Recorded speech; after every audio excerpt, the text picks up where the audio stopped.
Madokachirema buja akanaka tauya nadzo dzanyasi zuva rochisere mumwedzi uno wagunyana tikutanda kamu yanyasi manduwe pakaita kunyangariwa mufana anoita zvekuimba achipopota anozviti Holy 10 agobuda manduwe ari kureketa kuti imimi vana vamunangarwa Collins naShoni gozivai kuti inini ndiri mukuru kupfuura ZANU-PF ndokushaiba kudidi apa ari kunzi akatore hwakaimba akanzi iwe burika muimba imomomo yataatakupa burika siya motika yataatakupa nokudii zvakawanda zvataatakupa siya pakaita kunyangariwa kana wakomana apa ipapa vamwe vanhu vagototi ndofunga mufana yuyu zvaari kutora zvinodhaka zvaakomukurira rekai tione kuti zvinosvika kupi nekutoti kana chiri chokwadi pakaita kunyangariwa chaiko tinoramba takaringa hedu uko zviri kuenda kuti ndokupi. Zimura manduwe yagoti taakuzamurira munhu wese manje kureketa kuno kwaipapa vanhu vemakombi waakufanira kubhadhara mari inobvira pamadhora 50 kusvika kumadhora kusvika kumadhora 100 obva watoona kuti pakaita kunyangariwa kwai mari yomutero manduwe apa opo kare kwai kumotika kuduku kunotakura vanhu madhora 35 wanoita zvokufundisa vanhu kutyaira motika waye kwai madhora 50 kana kuri kumotika kuduku wanofundzisa motika hombe atozana romadhora wanoita zvomarori makuru vari kubvira pamari pamatani 10 kwai vari kubhadhara mari inoita 200 wari pamatani 20 zvichikwira 500 pamwedzi nepamwedzi kwai kana iri pasi pamatani 10 asi inotirera mhanduwe wobva watobhadharisiwa 500 madhora unobva watoona kuti aiwa wanesuba vanhu vanoita tima chairo mhanduwe yokwedu kuZimbabwe unosaya kuti toita zvekudini pakaita kunyangariwa chaiko wamunangarwa nyasi wanga wari kuti tikuparura kaka mari yeWomen's League mhanduwe yokuti waite mabasa okubudirira rekai tiraramba takaringa hedu kwainenge ichienda kuti ndokupi nokutoti pari pechisvini ipapa tinenge takaringa tikunyepai zvedu. Zimbabwe Human Rights Commission yakuburika ichiti vanhu vagoita basa rekupotsera bhamburo petu kumba kwaJobhosikara aivaba zvisvinuba izvozvo rekai tione kuti zvinosvika kupi pane chirezo vachaita nezvazvo kana kuti kudii heno nekuti paribe kaari kuziva kuti mbanani.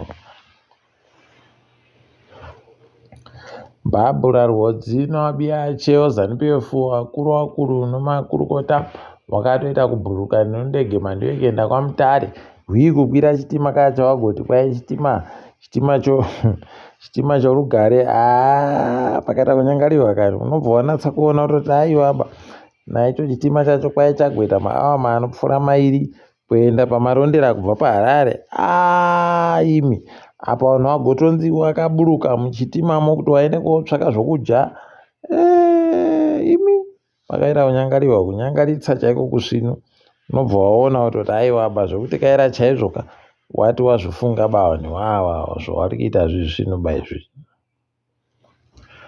Kanzuro yeguta reHarare kwai ipapa itori pamahwani chaipo nomugwicho wamunangarwa Collins nokuti kwai agowaka rache rakakura manduwe asi akati aiwa ndoda kuti nditenge mugwagwa ane mugwagwa wada kutenga kunzvimbo yeHighlands kuno vanhu vekweyo vati aiwa bati kuzvidaba asi munondoziva kutoti kunenge kuchifonehwa vakuru kunzi saka iwewe ndiwo usiri kuda chere iwewe ndiwo wazodii unobva waona kuti pakaita kunyangariwa rekai tione kuti zvinopera zvakaita sei.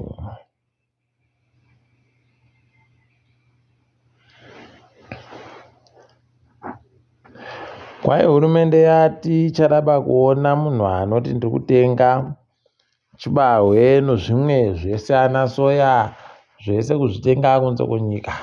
Kwai tinazvo zvakakwana munyika, tengai munyika medu. Anenge atofunga kuti ada kutenga kunze kwenyika ngaatouye atinyepe timupe tsamba yekuti abvumirwe kutenga kunze kwenyika. Unobva waona kuti heyi kwakaita kunyangariwa, regai tirambe takaringa hedu.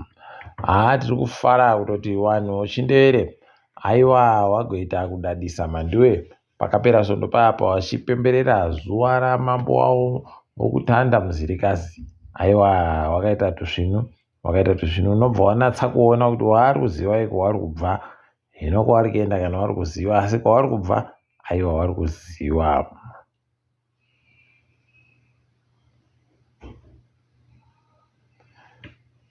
Anoferefeta kutekaidziwa kwemari dzehurumende odita general pachirungu gotoburika achitoti komana makanzuru anosvika 26 basi ndo akaunza mapepa yawo kutekaidza mari kuti tiaferefete kuti dzakatekaidziwa sei. Anosvika 66 kuribe kana bodzi rakauya. Mandiwe pakaipa. Unobva wanatsa kuona kutoti orerere wanokona bako yaunza mapepa ayo kuti anobva atanika pachena kuti zvii zvakaitika chaizvo pamari.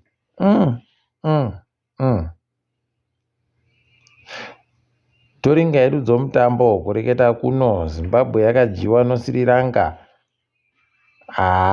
Zvakaita kuoma chaiko. Kiriketi haiwa tiri kuikona pamhandiwe, tiri kuikona ba. Ipapo pokare wokafu kwai wakanzi watoda kutosenzesa VAR kokutanda kuri kutamba mutambo wakomana vari pasi makore 14. Regai tione kuti vanozviita sei. Ipapo pakauya wana muzvinapembe wari kutofunzisiwa kuti VAR inosenza sei, vanoisenzesa sei. Pai kafu yakabvuma ikati aiwa regai tizviite apa. Zviri kuitirwa kaa kuHarare ndokuri kutambirwa mutambo yacho. MuZimbabwe medu muno kana kwai kunhandare yaMagaya iyoyo.